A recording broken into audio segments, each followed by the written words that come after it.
браковете се подготвят за края на света на 21 декември. Влюбените у нас не се поколебаха да засвидетелстват любовта си на сакралната дата 12/12/2012.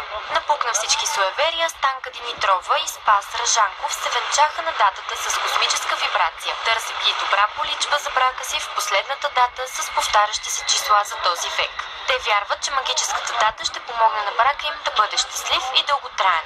Дойдехме тук на почивка, аз си предложих във връщането на самолета за Англия и дадох пръстена, нали, годежния, и тя съгласи, каза ми да.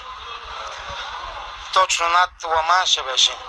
Исках винаги да на този дата 12/12/12 и другото, което моят псевдоним, нали, аз съм състезател, културист, шампиони на България 5 пъти и на Англия 2 пъти. Първият българин, даже първият чужденец в Англия, и прякор ме Спас 12. И всичко е 12. 12, 12 и 12 е днес, така че как да не вярваш в тази символика?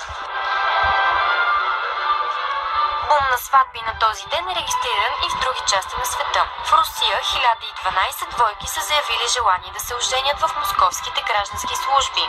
Властите в Хонг-Конг и Сингапур съобщиха, че съответно 696 и 540 двойки се очаква да сключат граждански брак днес. Хонг-Конг имаше 1002 сватби на 11 ноември 2011. Датата означаваше вечна любов. На 10.10.2010, означаващ съвършенство, имаше 859 сватби.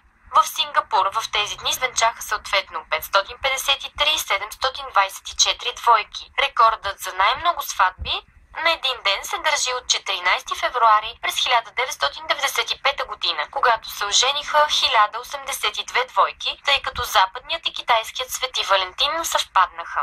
Но вместо да стягат куфарите за края на света, софиянците спокойно се разхождат по улиците, подготвяйки се за коледните празници.